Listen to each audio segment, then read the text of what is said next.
Hello అండి, నమస్తే. Welcome to Nirmala's home kitchen.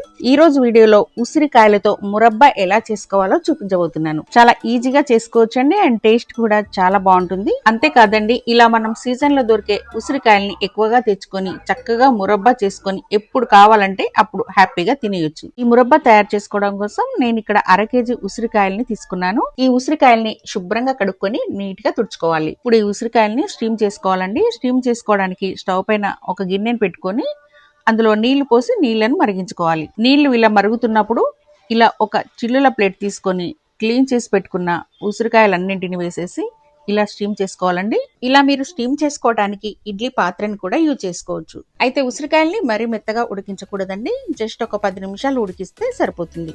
ఇలా ఉడికిపోయిన తర్వాత స్టవ్ ఆఫ్ చేసుకొని వీటిని పక్కకు తీసుకోవాలి. ఇప్పుడు ఉసిరికాయలకి పాకం పట్టించడం కోసం ప్యాన్ కానీ కడాయిని కానీ తీసుకొని బెల్లం వేసుకోవాలి. ఇప్పుడు 1/2 kg ఉసిరికాయలకి 1/2 kg బెల్లం తీసుకోవాలి. స్వీట్ కరెక్ట్ గా సరిపోతుంది. మీరు బెల్లంకి బదులుగా 1/2 kg పంచదార కూడా తీసుకోవచ్చు, లేదంటే 1/2 kg బెల్లం 1/2 kg పంచదార అయినా తీసుకోవచ్చు. అలాగే ఈ బెల్లం కరగడం కోసం 1/2 కప్పు నీళ్లు వేసుకోండి. బెల్లం కొంచెం కరగడం స్టార్ట్ అయినప్పుడు ఇందులోకి మనం స్టీమ్ చేసి పెట్టుకున్న ఉసిరికాయల్ని వేసుకొని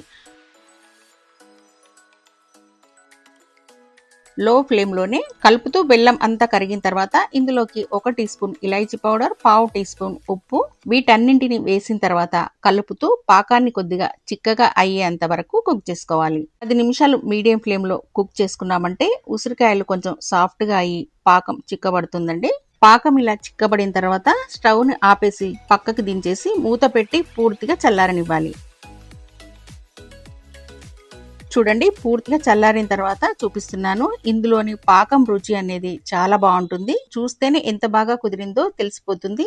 అలాగే దీన్ని మనం గాజు బాటిల్లోకి వేసుకొని స్టోర్ చేసుకున్నామంటే ఇందులోని ఉసిరికాయల్ని అన్ని తిన్నాక పాకం మిగిలిపోతుంది కదా, పాకాన్ని వేస్ట్ చేయకుండా కొంచెం నీళ్లు నిమ్మరసం కలుపుకొని తాగితే చాలా టేస్టీగా ఉంటుంది. మీరు కూడా ఇదే ప్రాసెస్ లో ఇంట్లో ఆమ్లా మురబ్బా ట్రై చేసి చూడండి. ఇంట్లో అందరూ కూడా చాలా బాగా ఇష్టపడతారు.